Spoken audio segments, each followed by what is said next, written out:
माणसाच्या जीवनामध्ये जीवन जगत असताना संसार चांगला असला का त्याचा परमार्थ चांगला असतो. आमचे श्री गुरु भाऊ आम्हाला पाठामध्ये सांगायचे विद्यार्थ्यांना, पूर्ण वाक्य सांगतो म्हणायचे, लक्षात ठेवा का ज्या माणसाला संसार चांगला करायला आला त्याला परमार्थ चांगला करता येतो. ज्या माणसाला संसार चांगला करता येत नाही त्याला परमार्थातलं काही ढेकळं सुद्धा जमत नाही, असं भाऊ म्हणायचे. म्हणजे त्यांच्या म्हणण्याचा उद्देश असा होता का ज्ञानोबा यांच्या ओवीचा जर ठाव घेतला तर ज्याचे ऐहिक धडण आहे त्याचे परत्र पुसशिक आहे. ज्याचं स्वतःचं चांगलं नसतं तो लोकांचं चांगलं करू शकत नाही. परमार्थ म्हणजे परार्थ, म्हणजे इतरांच्या दुःखानं आपण दुःखी व्हावं आणि इतरांच्या सुखानं सुखी व्हावं, याला परमार्थ म्हणा. पहिली पायरी सांगतो परमार्थाची. नाहीतर बरीच तुम्हाला लोक पाहायला भेटतील, कपाळाला गंध आहे, गळ्यात तुळशीची माळ आहे, भजन करतात, कीर्तन करतात, देवदेव करतात, सगळं काही करतात, पण बाबा समाजामध्ये वागत असताना ती राक्षसापेक्षा बेकार वागतात. याला परमार्थ म्हणत नाहीत.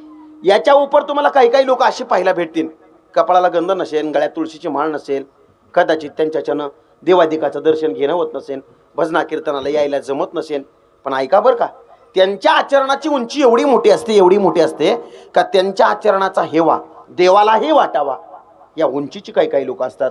मी असं म्हणेन तुम्ही याला सुद्धा परमार्थच म्हणा. आपलं जीवन जर समाजाच्या समर्पणासाठी वाहून घेतलेला असेल तर तोही परमार्थच आहे.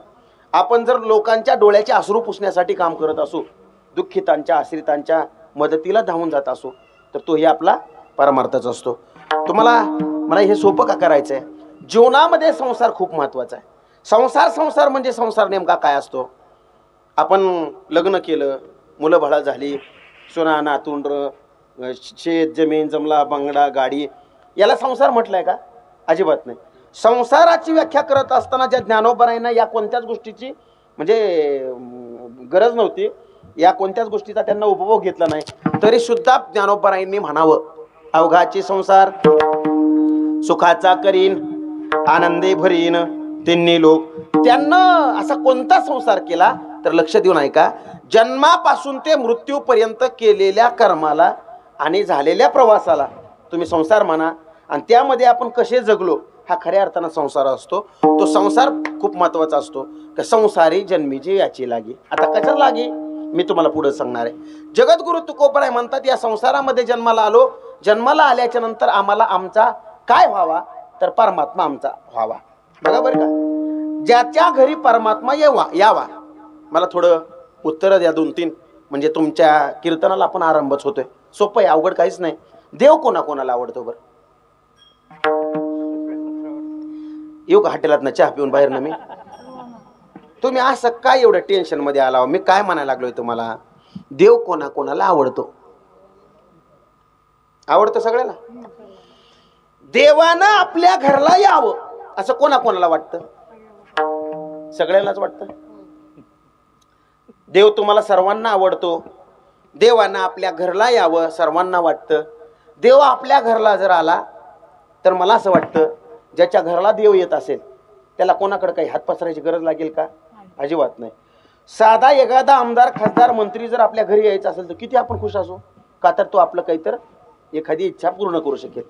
पण न सांगता तुम्हा कळो येते अंतर विश्वी विश्वंभर परिहाराची न लगे, ज्याला सांगायचीच गरज लागत नाही असा जगाचा नियंता असणारा परमात्मा जर आपल्या घरला येत असेल, त्याच्यासारखा भाग्यवान कोणी असेल का?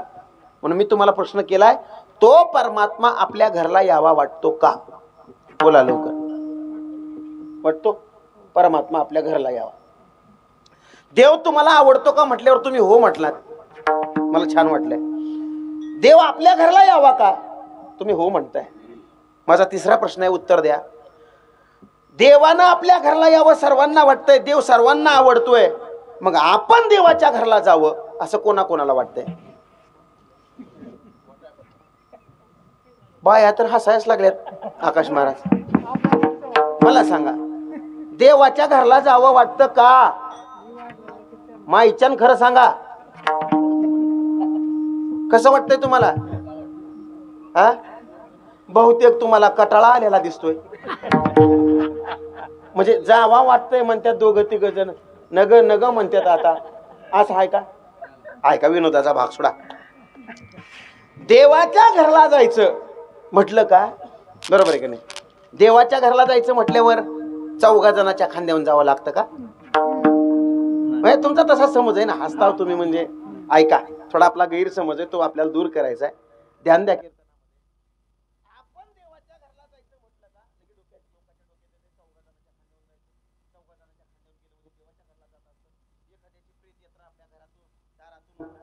घराच्या बाहेरून चालली, घरची लहान लहान लेकर असतात, आईकडे आजीकडे जातात आणि म्हणतात, आजी ते नेमकं काय चाललंय, काय आहे ते, कुठं चाललंय? आई आजी लेकराला भीती वाटू नये म्हणून सांगून टाकते, काही नाही बाळा, ते देवाच्या घराला चाललंय. बरोबर आहे माझं म्हणणं? देवाच्या घराला चाललंय म्हटलं का लगे आपल्या डोक्यात असं फिट्ट बसलंय, चौघा जणाच्या खांद्यावर जायचं म्हणजे देवाच्या घराला जायचं. लक्ष देऊन कीर्तन आहे का?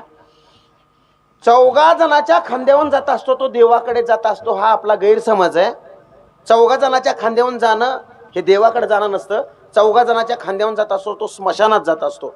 आणि देवाकडे जर जायचं असेल तर याच देही घडे देवाचे भजन आणि कहे ज्ञान नाही कोटे. नर कुछ करणे करेगा तो नर का नारायण बन जाय.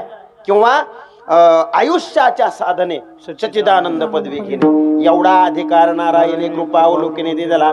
त्या परमात्म्यानं या नर शरीराला एवढं स्वातंत्र्य देऊन टाकलंय का जगद्गुरु तुकोबरा एका ठिकाणी सांगतात बघा की तो आयुष्याच्या आपले हे तुका म्हणे पावटणी करू स्वर्गीची निशाणी.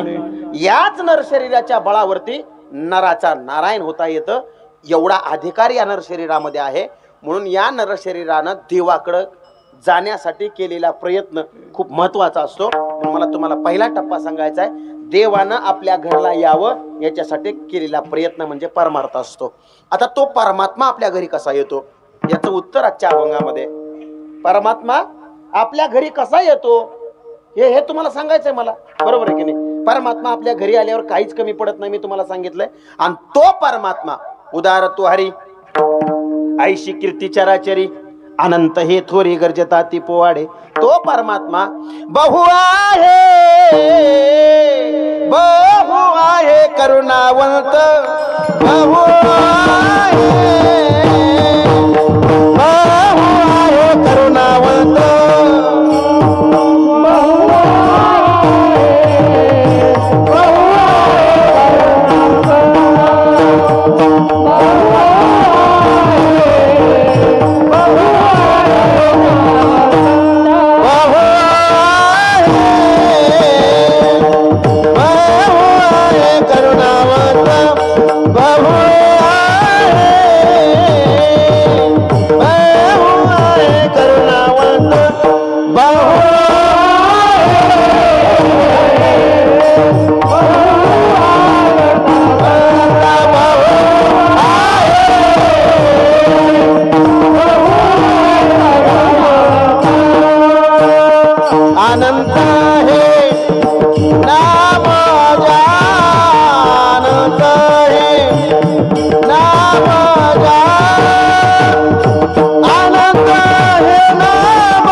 बहु आहे करुणावंत. लक्ष द्या कीर्तनामध्ये. अनंत हे नामजा.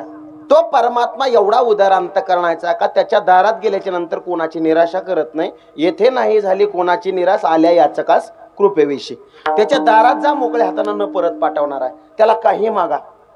देवाला एकानं बायको मागितली, देऊन टाकली. स्वतःची बायको दुसऱ्याला देणारा आहे का कोणी जन्माला आलेला? पण ती सुद्धा देऊन टाकली. एवढा उदार अंतकरणाचा आहे. शेवटचं टोक सांगितलं मी तुम्हाला, कथा भाग सांगून टाकत सगळा वेळ घेत नाही. तो परमात्मा एवढा उदार अंतकरणाचा आहे. तो परमात्मा आपल्या घरला यावा. आता ऐका, तो परमात्मा जगद्गुरु तुकोबाराने कसा आहे सांगितला.